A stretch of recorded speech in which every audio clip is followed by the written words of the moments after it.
Hey everybody, we are out here in Ridgefield doing a bank-owned property. This beauty right behind me. Quite a bit of square footage, but it is bank-owned, so some of the maintenance has been pretty deferred. This happens time to time, but right now we're actually doing a pre-offer inspection, which varies from your traditional inspections in the fact that there's no written report. I provide photos just for documentation as far as a reference point, but it's basically a once-over prior to mutually accepted contract. So we kind of go around and take a look at some of the systems, components, and go from there. Starting around the exterior of the home. So this is a vinyl sided home. Have a little bit, because of our roof drainage and things, we have some leakage that's occurring kind of down this front porch pillar.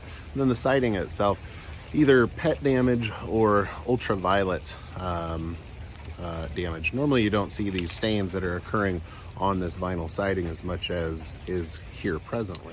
So one thing you look for is kind of the pattern of what it is. So as you can see, as you get close, you can see that it's actually in between the printed grainings, which at first I thought maybe it was an ultraviolet reaction, but as you rub on it, you're able to get it off there. So it looks like it could mainly be a ventilation issue, as well as, vinyl siding is kind of like a raincoat. The rain has to go somewhere. So there's these little weep holes that are underneath. And you can see some of those weep hole areas is really allowing the mildew and things to accumulate in the embossed printing that's on there. Other than that, on the outside, nothing too crazy. Some flashing issues on these bump outs. Gutters are full of debris, as well as the gutters being full of debris are starting to leak and splash up onto the rest of the structure.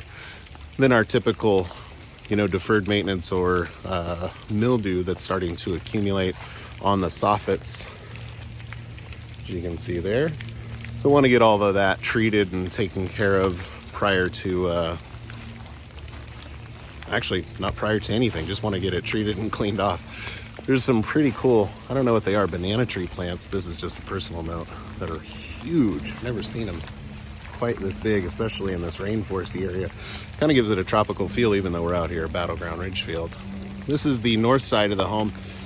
North side looks pretty good. Just have our traditional mildewing, some repairs to do on, or servicing to do on the chimney shoulders. Anytime water starts to splash on that, you can get that moss growth, but nothing too detrimental on the outside, just some maintenance and things. One thing that caught my eye as we came across the front side of the home is the gutters that are kind of leaking. Those gutters, this is kind of a design flaw. This gutter leaks down onto this roof, and if it ever gets blocked, or if anything happens with the drainage itself, you can start to get some leakage, and that's present right there in the soffit. So here you can see we have some water that's coming through the top jamb, water that's staining down the garage door, water that's in the soffit itself. So kind of unknown what's up there. Other than that though, exterior looks just fine. Again, treat the gutters, get the gutters all taken care of, and kind of wrapped in lifetime products. So inside, checking out that water point, you can see the mildew that's occurring. So the leakage is probably pretty active there. So rest of the house checked out pretty well.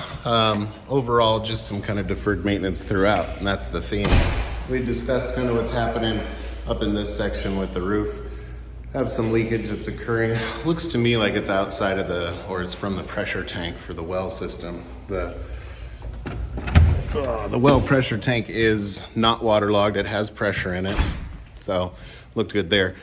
Kind of going upstairs, one of the concerns that was brought up was some of the discoloration that's occurred in the drywall itself. So as you kind of look in here, you can see these shadowing that's occurring. As you can see, they're roughly every stud up into the attic or onto the lid. You can see that that's also present in between the studs of your purlin trusses, or your end trusses. So as I kind of looked around, that's kind of the theme. We have these large areas of carbon deposits or carbon accumulation throughout most areas of the home. Here you can see right up above your vanity bar. Here you can see right up above your jetted tub. And the explanation for this is kind of thermal exchange.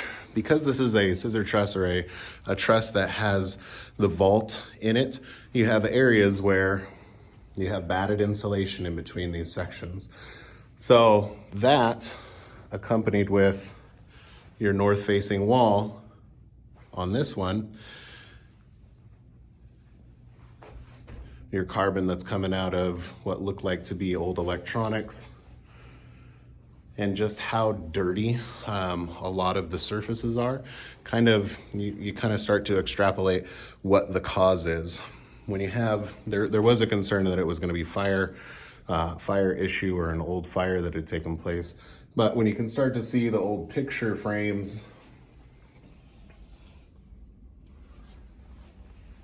the amount of dirt that's on the ground, the dirt that's coming out from the furnace exhausts, you can kind of determine a lot of this is just due to thermal exchange. So as those cold spots stay cold, the rest of the air is heated up. Any dirt and debris that's in the air gets carbonized as it gets heated or combusted, and it's magnetically, in a way, drawn towards these cold sections. So you don't have it in areas like here, which is underneath a bedroom. It's underneath a conditioned bedroom. So if it was a fire, it wouldn't be drawn to one location or the other.